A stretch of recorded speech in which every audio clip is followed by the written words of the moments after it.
BJP. നേതാവ് metro man E ശ്രീധരനെ കുറിച്ചുള്ള വാർത്തകൾ പ്രത്യക്ഷപ്പെട്ടിട്ട് ഏറെക്കാലമായി.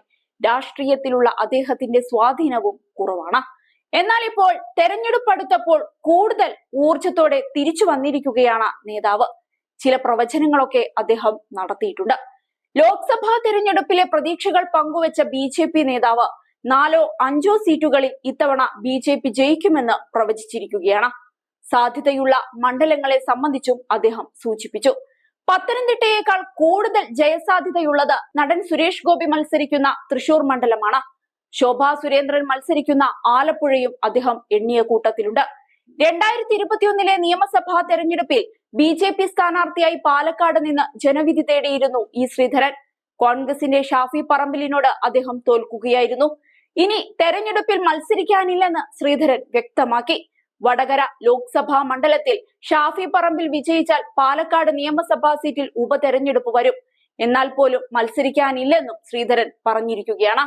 അതേസമയം പൗരത്വ ഭേദഗതി നിയമത്തെ പിന്തുണയ്ക്കുന്നുവെന്നും മുസ്ലിങ്ങളെ നിയമപരിധിയിൽ നിന്ന് ഒഴിവാക്കിയത് ശരിയായ തീരുമാനമാണെന്നും ശ്രീധരൻ ഈ അവസരത്തിൽ പറഞ്ഞിരുന്നു.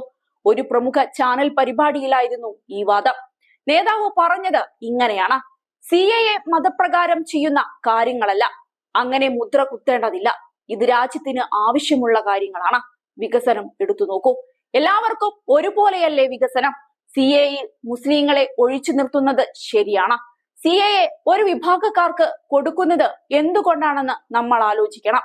അവർ മറ്റു രാജ്യങ്ങളിൽ നിന്ന് മടങ്ങി വന്ന അവിടുത്തെ ന്യൂനപക്ഷക്കാരാണ്.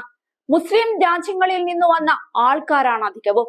അവിടെ അവർക്ക് നിൽക്കാൻ നിവർത്തിയില്ലാത്തത് കൊണ്ടാണ് ഓടി വന്നത്. 10-15 കൊല്ലം മുൻപൊക്കെ വന്നയാളുകളുണ്ട്. അവർക്ക് നമ്മൾ പൗരത്വം കൊടുത്തില്ലെങ്കിൽ പിന്നെ വേറെ ഏത് രാജ്യമാണ് കൊടുക്കുക?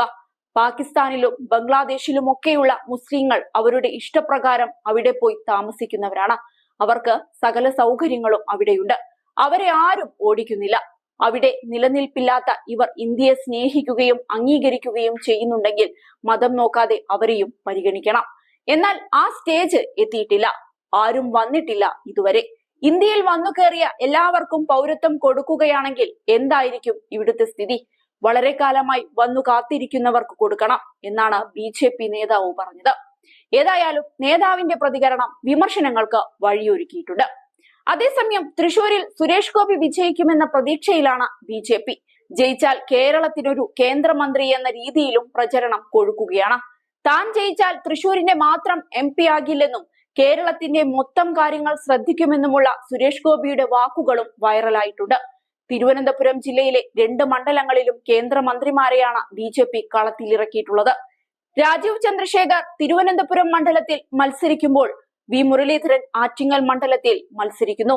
ബി.ജെ.പി. A ക്ലാസ് മണ്ഡലങ്ങളുടെ ഗണത്തിൽ ഉൾപ്പെടുത്തിയ മണ്ഡലങ്ങളാണിത്. രണ്ടിടത്തും ബി.ജെ.പി. 2019 വോട്ട് നില മെച്ചപ്പെടുത്തിയിരുന്നു. ഇ ശ്രീധരൻ ബി.ജെ.പിക്ക് ജയസാധ്യത കൽപ്പിക്കുന്ന മണ്ഡലങ്ങളിൽ അനിൽ ആന്റണി മത്സരിക്കുന്ന പത്തനംതിട്ടയും ഉൾപ്പെടും.